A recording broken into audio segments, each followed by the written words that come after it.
This is Duncan Turner from the Vagina Doctor podcast. Welcome to the Consult With Me segment where we take a deeper look into our most frequently asked questions. But what do I know? I'm just a vagina doctor. Hi. Okay, so far I've been able to say about one sentence without coughing. Yes, you have a cough. I have a cough. Yes. So I apologize. That's okay. I will turn away from the mic when I anticipate it. Yes, that's fine. So anyway, how are you? Let's go. Okay. I saw on Instagram a few days ago and I wanted to chat about it. A urologist who has a pretty big following brought up the fact that a lot of women for issues like genitourinary, say it right, please.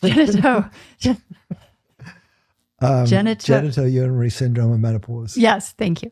Can benefit solely from vaginal estrogen. So I just want you to comment on that.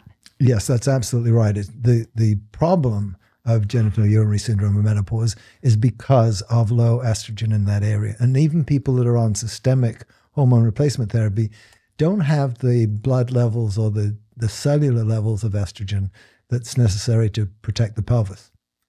So giving a small amount vaginally can be very helpful. And yes, we have lots of technology to use for these things, but estrogen is a key part of that. So estrogen alone can often work to solve that problem. And that's usually a topical cream. And so if you're looking at that as to just to gauge a woman's how they're responding, would you start them on that? And for like how many weeks would they be on that before you looked at other things? You've got to do it for at least a couple of months before there'll be any improvement. So it is most of the patients that we see, by the time they're wanting to do something, they want it yesterday. Mm-hmm. And so we use estrogen as well. If there's any concern that the patient has and they don't want to be on hormone replacement therapy, or they don't want to do the technology, which is often more expensive, then we'll just use the estrogen and see how it goes. But a lot of the times, does that work? Is it working well enough to where women can be okay, like having sex and yes, for urinary symptoms? Urinary symptoms and vaginal atrophy. And is that just the suppository, the cream like I do, or is that a tablet, or how is that? Lots of different ways. It can be a cream, it can be a suppository, it can be a pill, all used vaginally. The important thing, one important thing to say about that is that it's at such a tiny dose compared to the full systemic dose of HRT. So for patients that are very anxious about HRT, it's often a good way to do it.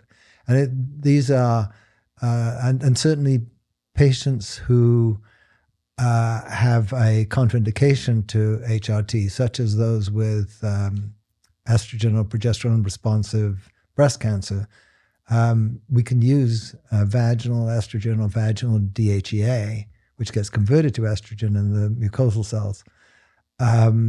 Those can be used entirely and avoid the systemic HRT. So there are lots of ways of doing this, and that's the beauty of our practice. We can address all of these things individually for patients. Great, thank you. Thanks for listening, and if you have more questions, please let us know, either by email or DM us on the Vagina Doctor podcast. See you in the next episode. The Vagina Doctor podcast. It all starts here.